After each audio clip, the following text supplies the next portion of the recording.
Number 3, early rehab. Heavy and slow resistance exercises. Like in other tendinopathies, the absolute basics for tendon rehab are slow and heavy resistance exercises. The go-to option to target the common origin of the wrist flexors are dumbbell curls with a weight that can be moved by the patient with tolerable pain for somewhere between 5 to 15 repetitions. It's important to stick to a cadence to no faster than 2 to 3 seconds up and 2 to 3 seconds down, as we want a slow load applied to the tendon.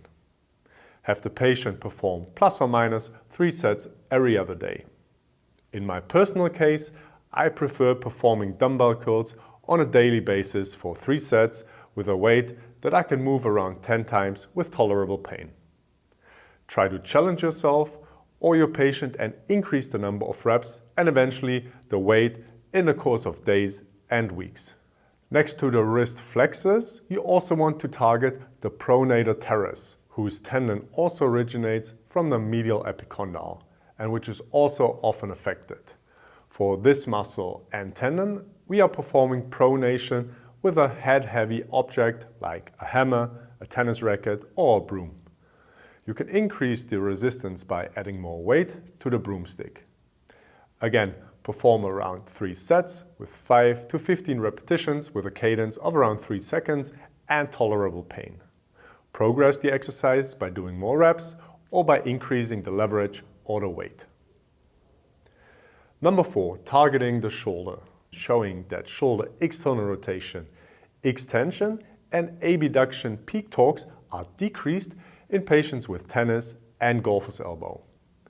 If the shoulder muscles are not able to absorb load during overhead or racket sports, stress might be passed on to the distal joints of the upper joint.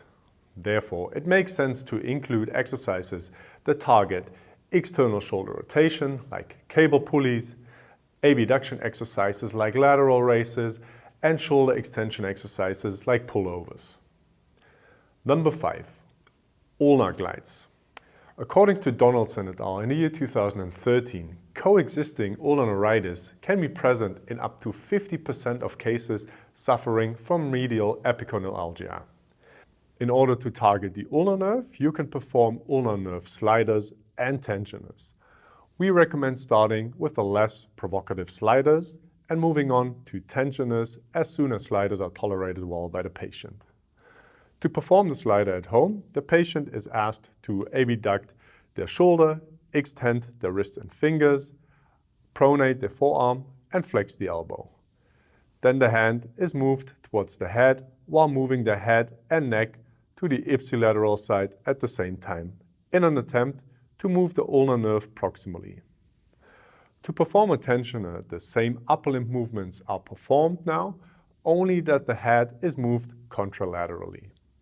There's no strict number of repetitions, but we generally recommend to do around 10 to 20 repetitions several times per day on a daily basis.